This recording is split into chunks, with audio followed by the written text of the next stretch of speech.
G. Marshall. Welcome to the sound of suspense. Welcome to the fear you can hear. But mostly to the world of terrifying imagination. In the next 52 minutes, you'll hear a story about a girl with a most unusual talent. A talent for finding lost dolls or dead bodies. You may not be glad you met Iris Lloyd, but we don't think you'll forget her. Aunt Faith! Aunt Faith! I'm here! Come and find me! Where are you? Oh, my poor darling. Where are you? Help me! It's so dark, and I'm afraid.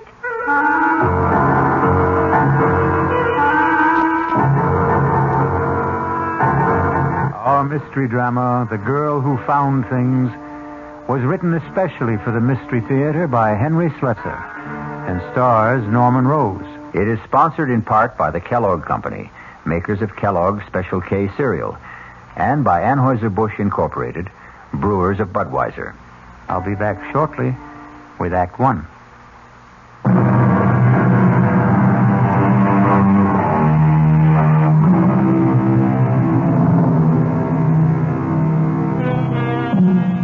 And now, Act One of The Girl Who Found Things.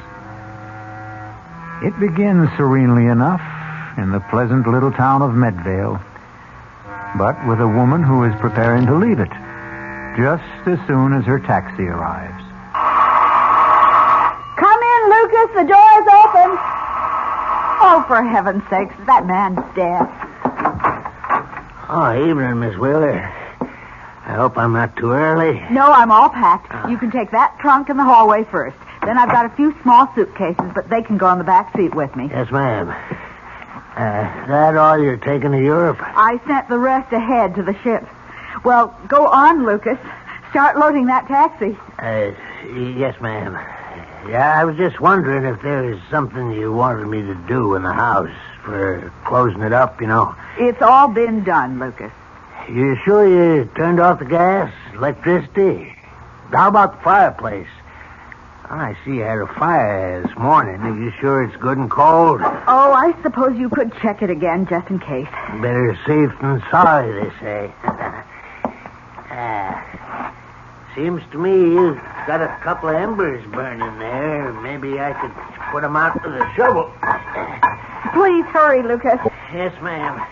I'm going about this as fast as I can. You see, this isn't easy for me. What isn't? Lucas, for heaven's sakes, put the shovel back. You're tracking ashes all over the floor. Please, turn around, Miss Wheeler. Don't look at me. Lucas, are you crazy? I can't do this if you're looking at me. Lucas, put that down! I'm sorry, Miss Wheeler.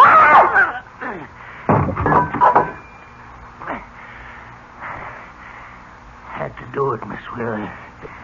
I had to. Now I've got to pick you up. Take you outside through the woods. That's where I got to bury you, Miss Wheeler.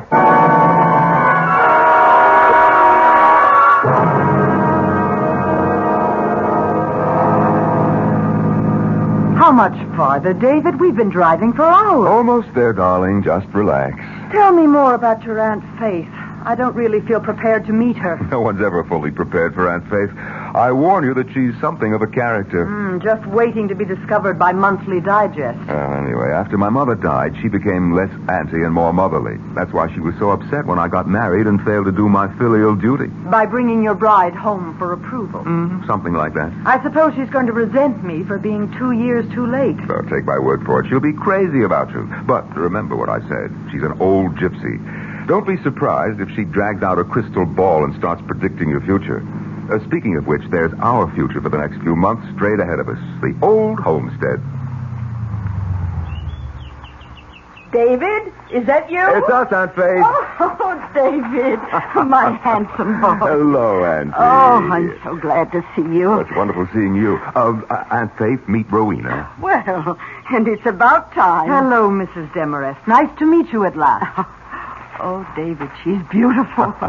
Well, come inside. Come in. I've got a fire going. Let me take your coat, my dear. Oh, what a lovely fur. What is it, mink? Sable. I told Rowena she ought to wear the label on the outside so that people... Oh, well, I didn't know that you had company, Auntie. Oh, yes.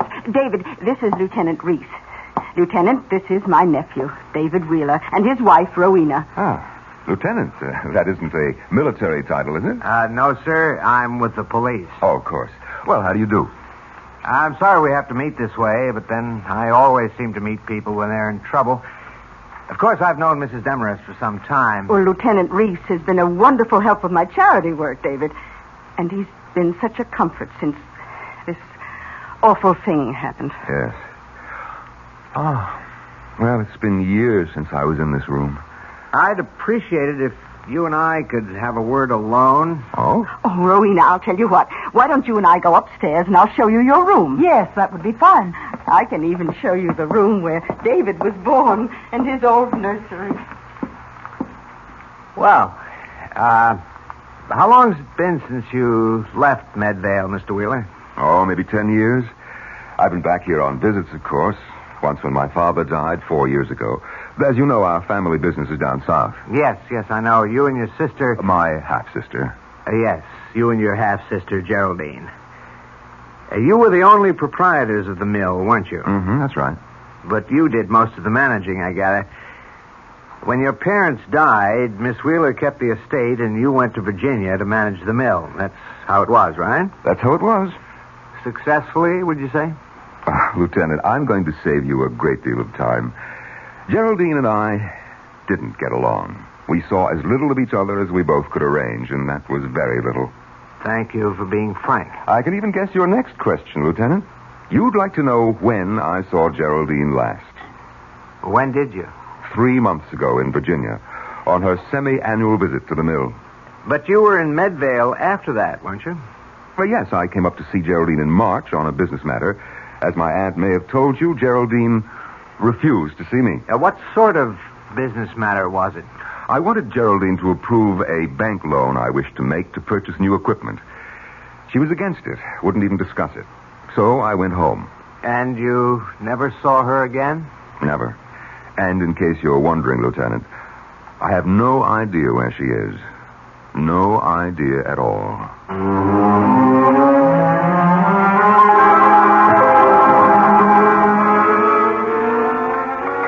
Sure you don't want some tea, Rowena? No, thank you, Aunt Faith. I'll stick to scotch. Oh, have some tea, darling. Auntie wants to read your future in the leaves. Oh, I wish I could read the future. Or rather, the past. You're thinking about Geraldine. I simply can't understand what became of her, David. She was all set for that trip to Europe. Some of her bags were already on the ship. You remember Lucas, the taxi driver? Oh, yes, of course. Well, he came out here to pick her up, take her to the station, but she wasn't here. She wasn't anywhere. Well, I suppose the police checked all the usual sources. Hospital, morgues, everywhere. Lieutenant Reese said anything could have happened to her. She might have been robbed and murdered. She might have lost her memory. She might even have... Well, this I'd never believe, but Lieutenant Reese said she might have disappeared deliberately with some man. I know what happened to her. Do you? She just left. She just walked out of this big, gloomy house and this crawly little town. She was sick of living alone. David, I have an idea about how we can find Geraldine. Really? I'm going to ask Iris Lloyd where Geraldine is. Ask who? Iris Lloyd. Now, don't tell me you've never heard of the child. But there was a story in the papers about her only 2 months ago, and heaven knows I've mentioned her in my letters a dozen times. I remember. She's the one who's psychic or something. Some sort of orphan? Yes, Iris is a ward of the state, a resident at the Medvale Home for Girls. I've been vice chairman of the place for donkey's years. That's how I know her. Well, she's 16, David, and absolutely uncanny. And what makes her such a phenomenon? she's a seer, David. A genuine clairvoyant. Oh, not a medium at 16. Oh, no. I suppose you could call her a finder. She seems to have the ability to find things that are lost. People, too. How does she do it? I'm not sure Iris knows herself. The gift hasn't made the poor child happy. Such talents rarely do. You know, one day, the home had a picnic at Crompton Lake. They discovered an 8-year-old named Dorothea was missing. They couldn't find her until Iris Lloyd began screaming. Screaming? These insights cause a great pain. But she was able to describe the place where Dorothea could be found, where the girl had sprained her ankle. Oh, you're right, Auntie, darling. I don't agree with you. Let's just leave the search to the police. David, I've arranged with the home for Iris to spend some time with us. Are you serious? You invited that girl here? Well, she has to become acquainted with Geraldine's aura. Don't you see? The aura that's still in this house. Well, I won't have it. I'm sorry, Auntie, but the whole thing's ridiculous. Oh, I knew you would object, David, but I'm afraid I have to insist. We're picking up the girl this afternoon. Oh, really now, Aunt Faith? You understand, my dear, don't you? Yes, I understand, Mrs. Demarest. And I'm looking forward to meeting Iris Lloyd.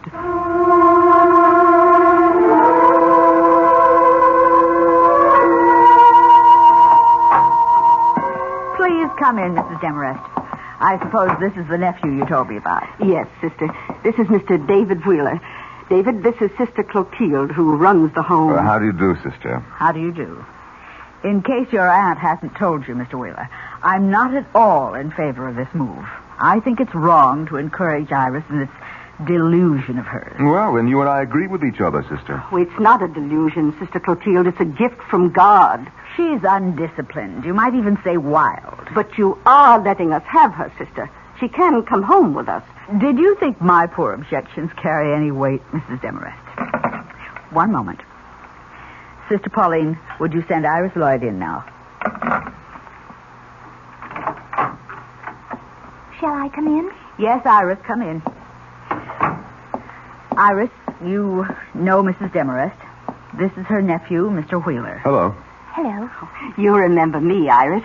I've been coming here at least 3 or 4 times a year to see all you girls. Yes, Mrs. Demarest. Now, the directors have been good enough to let us take you home with us for a while. We need your help, Iris. We want you to see if you can find someone who is lost. Yes, Mrs. Demarest. I'd like to come home with you. I'd like to help you find Mrs. Wheeler. Oh. Then you know about my poor niece, Iris? The Secret Service couldn't have secrets here, Mrs. Demarest. You know how girls are. Well, I guess we can get started any time if Miss Lloyd is ready. Please call her Iris, Mr. Wheeler. Remember that you're still dealing with a child.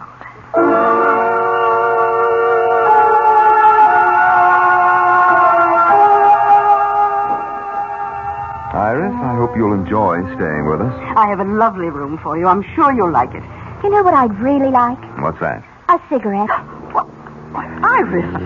Don't tell me you smoke, Iris. Only when I can get away with it. Well, you're not getting away with it now, for heaven's sake. Oh, never mind, never mind.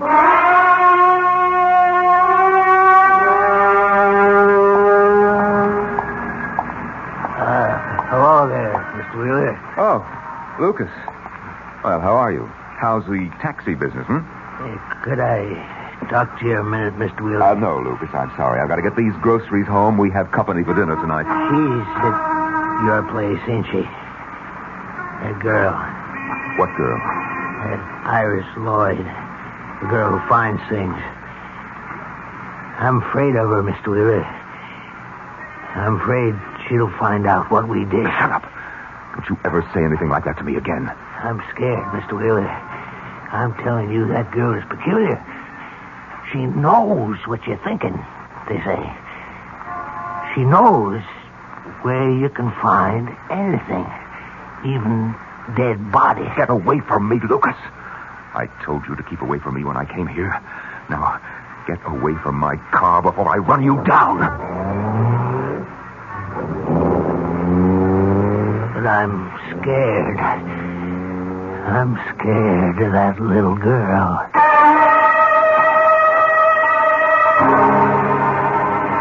Lucas, the taxi driver, Lucas, the murderer, is scared. But David Wheeler seems to be frightened, too. And maybe we'll learn if the fright is justified when we return shortly with Act Two.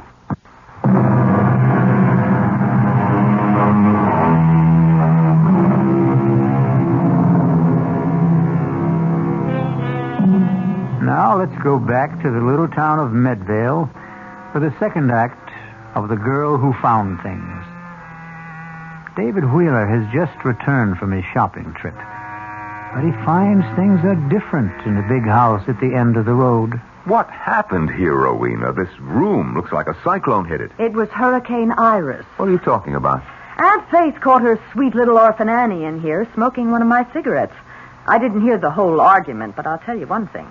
That girl has the vocabulary of a longshoreman. Well, maybe that'll knock some sense into Aunt Faith. Iris started throwing things, and that's when Aunt Faith went upstairs to lie down. I'll go see her. Tell her to take her psychic delinquent back where she came from. I wouldn't bother her now. She's not feeling well. Well, I'll see the little monster then. Where is she? Next door to us, in Geraldine's room. Iris? Iris, it's Mr. Wheeler. May I come in?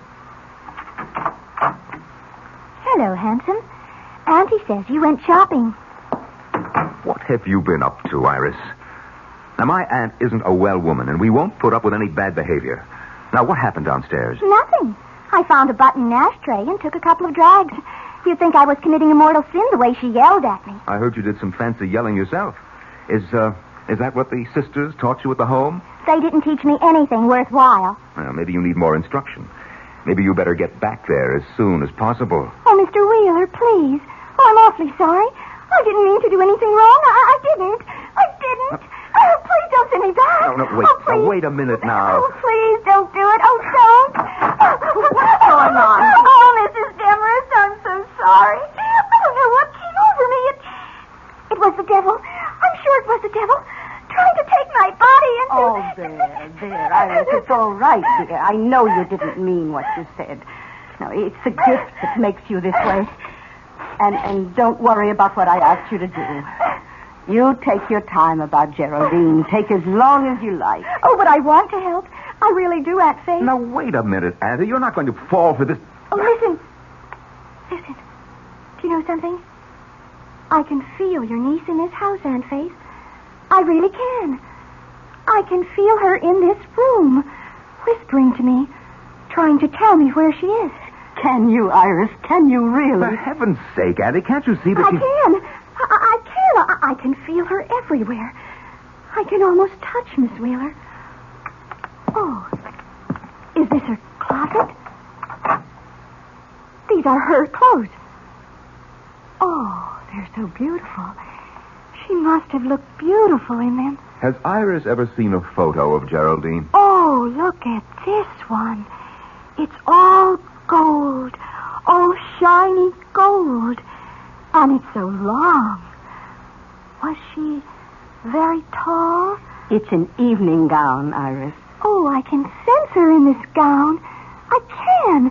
I just know I'm going to be able to find her for you, Aunt Faith. I know it. Yes. Yes, I believe that too, my child.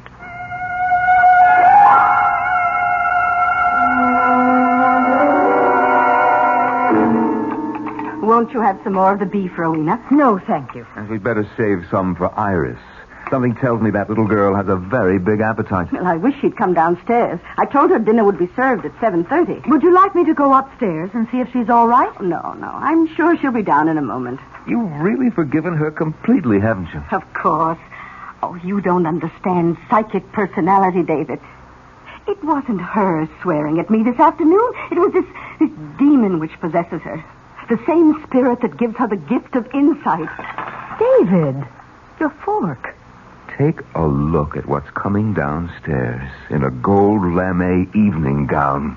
For heaven's sake. Hello, everyone. Iris, whatever are you wearing? You go upstairs and get that dress off. You have no right to wear my sister's clothes. Take it off. Why should I? You heard me. Get that dress back in the closet. I won't, Aunt Faith. No, I won't take it off.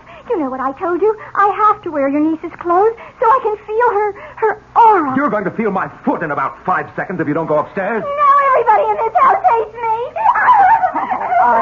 Iris, don't. No, please don't cry. Oh, David, you shouldn't talk that way to the poor girl. I won't stay here. I won't help you find your niece, that's all. You can't do anything of the kind, and you know it. Iris, listen to me.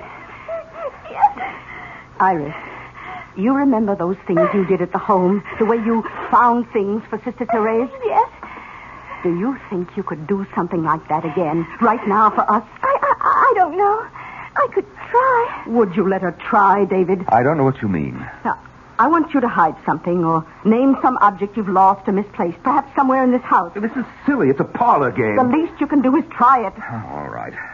How do we play this game of hide and seek? David, what about the cat?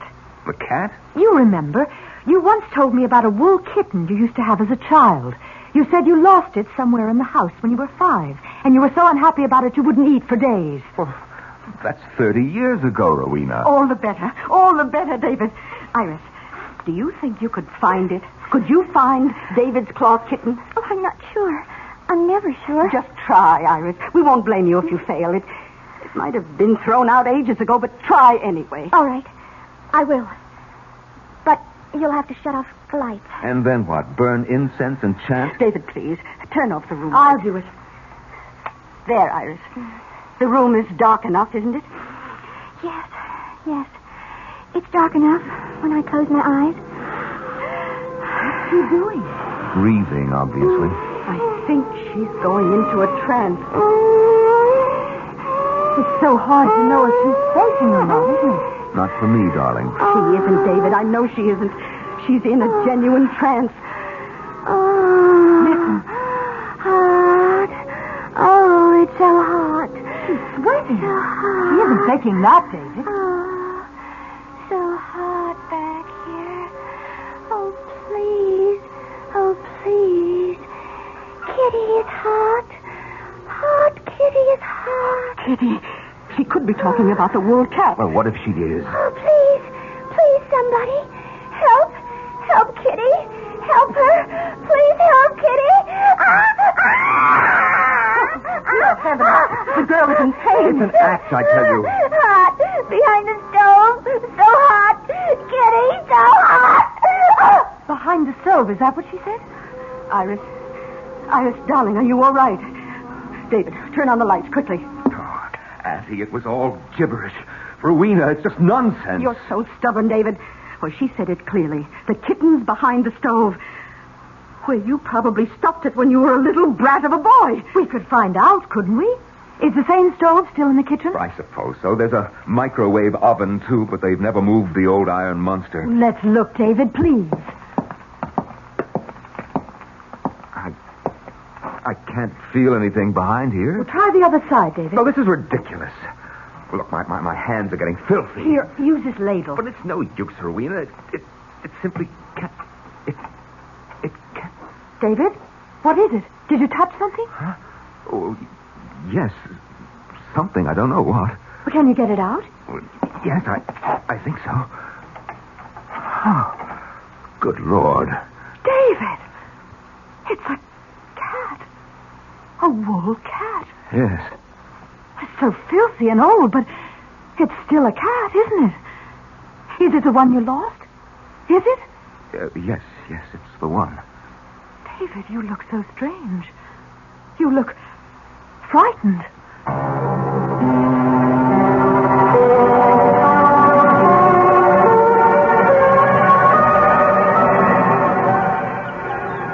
What are you doing here?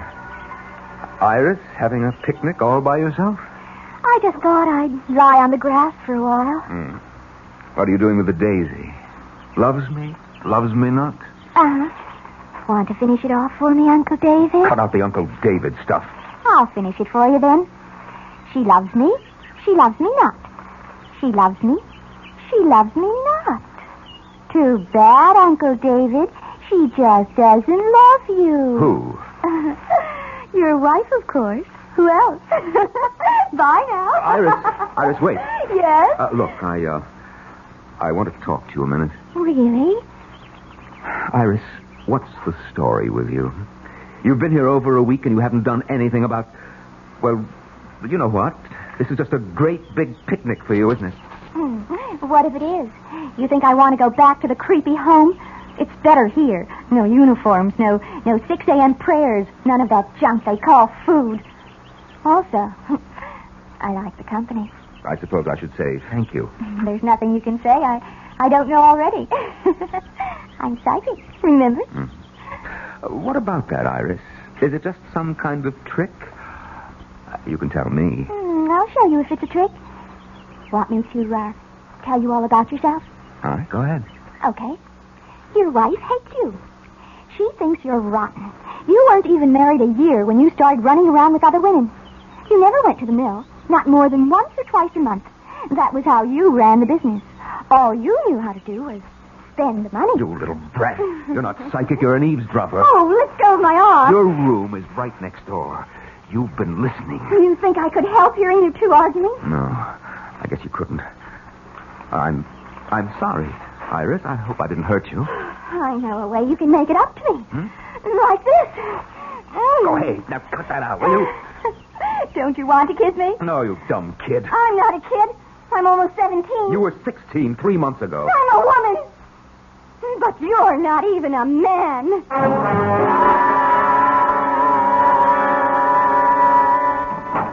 David? Yes, Auntie, it's me. Oh, did you call for a taxi? A taxi? No, why? Should I? Oh, I don't know, but Lucas's cab is in the driveway. He said he was waiting for you. Lucas? Well, I'd better go and see what he wants. Dinner will be ready around 7, David.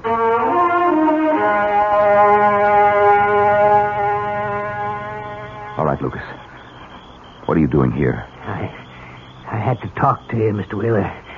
I wanted you to know how it went. I did what you told me, exactly like I said. I hit her clean. She didn't hurt a bit. No blood. All right.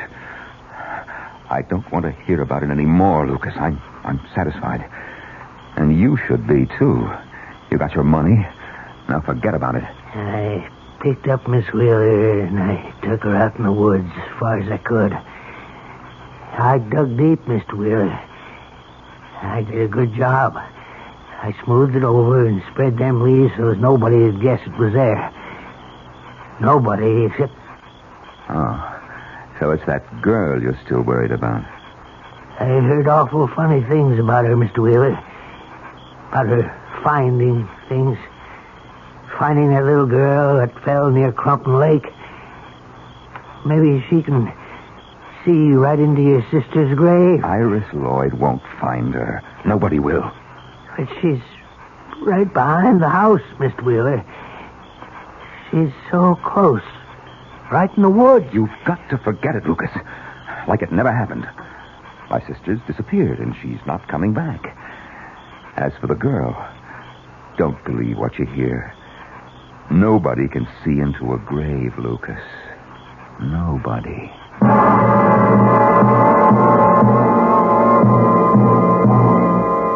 Is David Wheeler really as convinced as he sounds? Or can Lucas detect the doubt in his voice and the fear in his eyes? We'll learn more about the girl who found things when we return shortly with Act 3.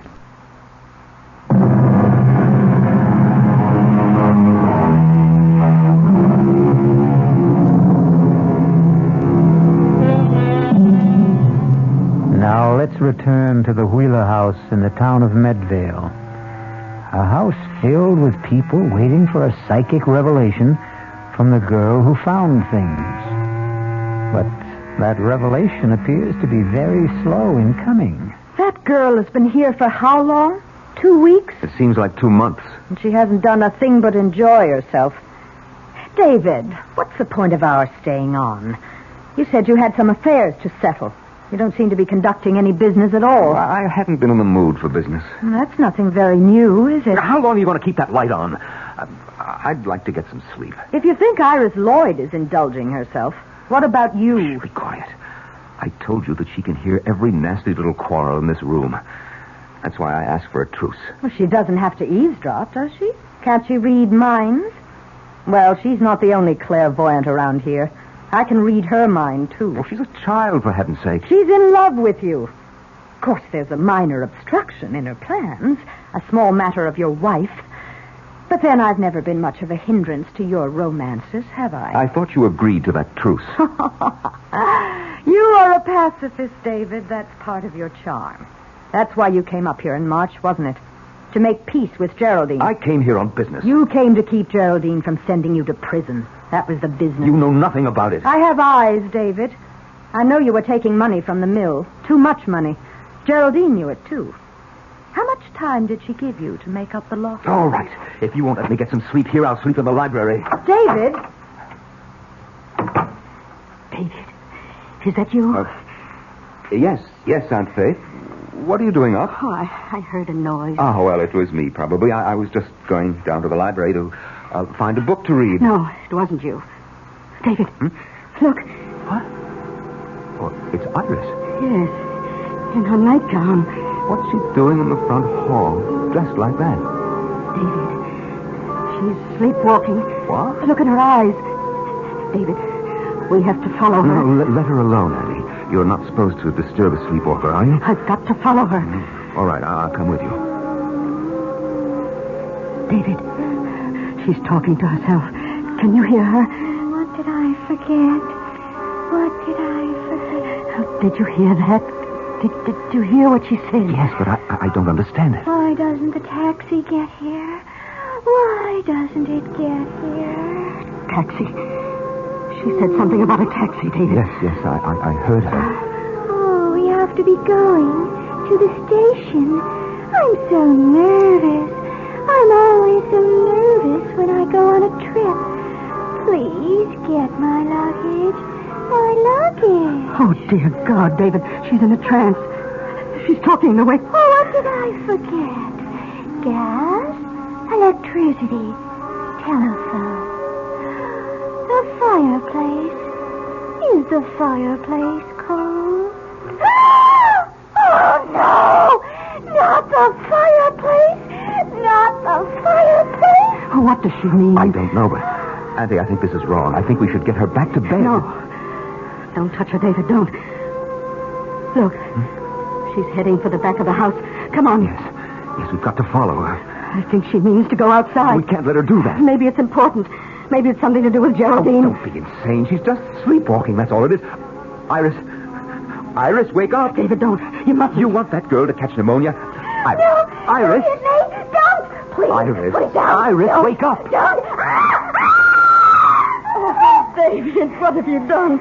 You're not supposed to wake a sleepwalker. Everybody knows that. Let me go! Stop it. Oh, somebody! Stop it. Help me! Iris, Help me. Iris, it's only me, Iris. He's trying to kill me! He wants to kill me! No, darling. It's all right. It's only us. Wake up, I said, wake up. Oh, you poor child. You poor baby. Oh, David, that was a cruel thing to do. Oh, and Faye. Yes. Iris, I'm here. Oh, are you all right? Oh, yes. Yes, I'm all right now. Oh, I was so frightened for you, dear. Yes, but I'm all right. I think that I'm ready. Ready? What do you mean, dear? I think I can do it now. I think I might be able to tell you. You mean where Geraldine is? Yes, I think I can. Oh, David, we've got to call Lieutenant Reese. Reese, at this hour? I told him I would call him whenever Iris thought she knew something. I promised him I'd call. But it's almost midnight, Auntie. He'll come. I know he will. I'll telephone him myself. You take Iris to her room. Oh, yes, all right. Come on, Iris. Yes, Uncle David.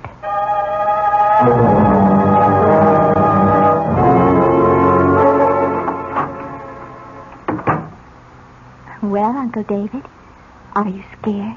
What are you talking about? You look scared.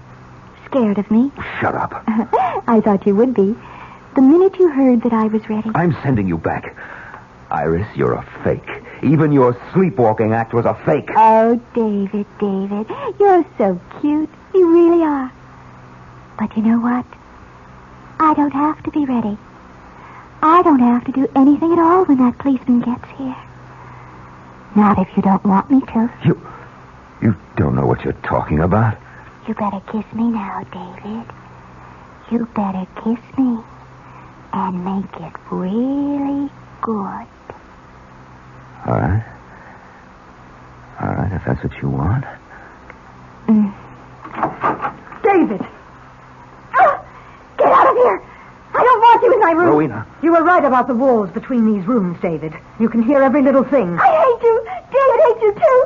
Tell her, David. Why don't you tell her? Yes. Why don't you, David? It's the only thing you haven't done so far. David. Yes, Aunt Faith? Oh, I just spoke to Lieutenant Reese. He says he's on his way. What for? Oh, you are ready, Iris, aren't you? You're ready to tell us where Geraldine is. Yes. I'm ready to tell you, Aunt Faith. More than ready.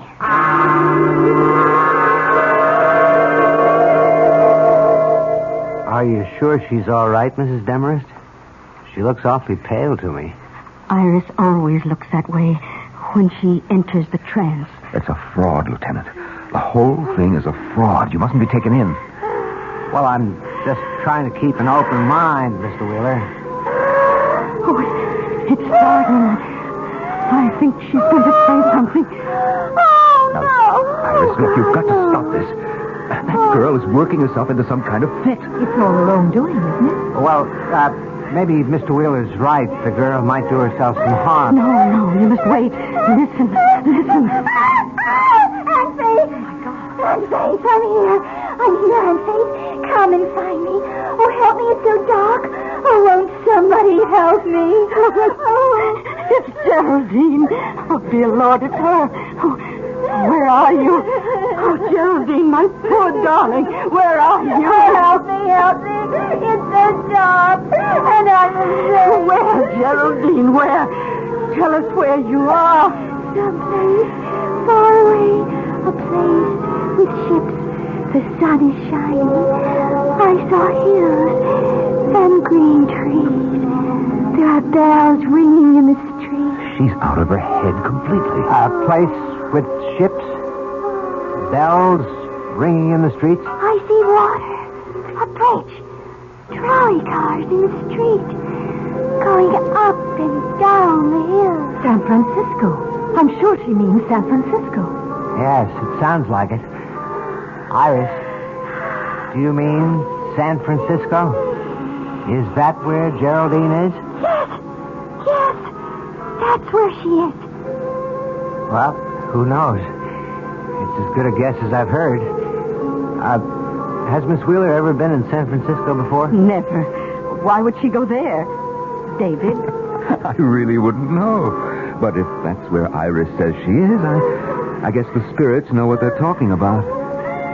She's waking up. I want to go home. Oh, please, somebody take me home. To Sister Clotilda.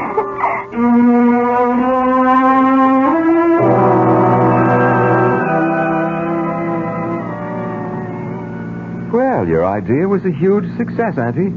But I can't say that I'm not glad to see little Iris back where she belongs. Yes, the poor child. It's the only home she knows. Now all the police have to do is find Geraldine in San Francisco, if she hasn't taken a boat to South America by now. I just don't understand it. It's not like Geraldine to run away without a word. Well, here we are, home again. Aren't you coming in, David? Oh, not just yet. I thought I'd go into town and pick up some champagne. I thought we'd celebrate a bit tonight.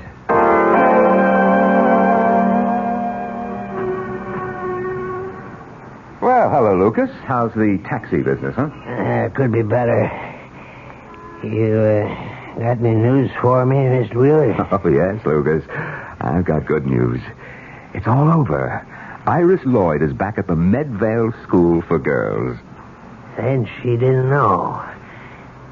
She couldn't find out where that woman was. She didn't know, Lucas, just as I promised. I did the right thing. I know it was the right thing, Mr. Wheeler, but I didn't want to tell you. Right thing? What do you mean? Well, I figured that girl could tell if the body was buried right outside the house, but she'd never find it if it was someplace else, someplace far away. Lucas, what are you talking about? I went out into the woods last week and dug up that woman's body. I put it in that trunk of hers, Mr. Wheeler, and I sent it by train as far away as I could. Too far away for that girl. Yes, sir. Excuse me, Mr. Wheeler. What? Lieutenant Reese. I wonder if we could have a talk, Mr. Wheeler? About what? We've received a telegram from the West Coast. The police out there didn't have any luck tracing your sister, but they did have a report on a steamer trunk. A trunk? It was in unclaimed baggage at the Southern Pacific Depot. It was shipped from Medvale only last week, and, well, it had Miss Wheeler's initials on it. No, it had more than that. So, can we go somewhere and talk about San Francisco?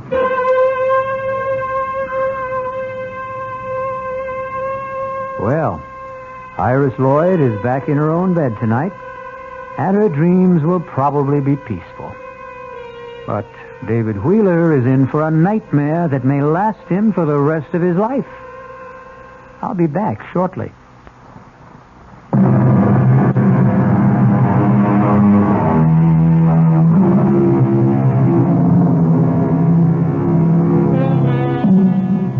Do you think you have clairvoyant powers? Have you ever had the experience of finding something that everyone else thought was lost? Actually, you've done exactly that. You found the magical world of radio drama. And now that you've made this find, we hope you'll come back for more suspenseful dramas to play inside the theater of your mind. Our cast included Norman Rose, Bryna Rayburn, Robert Dryden, Martha Greenhouse, Barbara Caruso, and Ann Costello. The entire production was under the direction of Hyman Brown. Now, a preview of our next tale. All right, Mr. Thompson, I'm a human being, too, and I guess if I got a letter telling me that I was rich, I wouldn't go into mourning. I'd probably go out and celebrate. That's why I wanted to see you, to suggest arranging that happy event without the slightest trouble on your part, without any obligation until you're completely satisfied. Now, in a short time, you'll receive another letter from Johannesburg informing you of the sad news that your cousin, Mr. Well, I still won't reveal his name. Let him remain anonymous. That'll make your decision a great deal easier, I'm sure. What decision? The decision to inherit his estate. This is E.G. Marshall inviting you to return to our Mystery Theater for another adventure in the macabre. Until next time, pleasant dreams.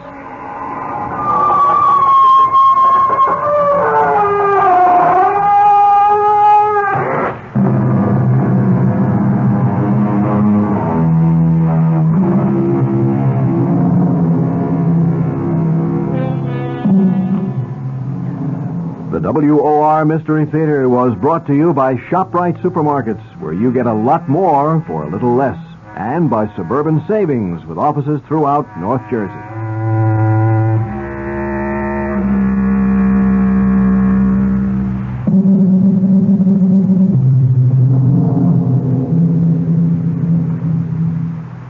The preceding Mystery Theater program was furnished by the CBS Radio Network.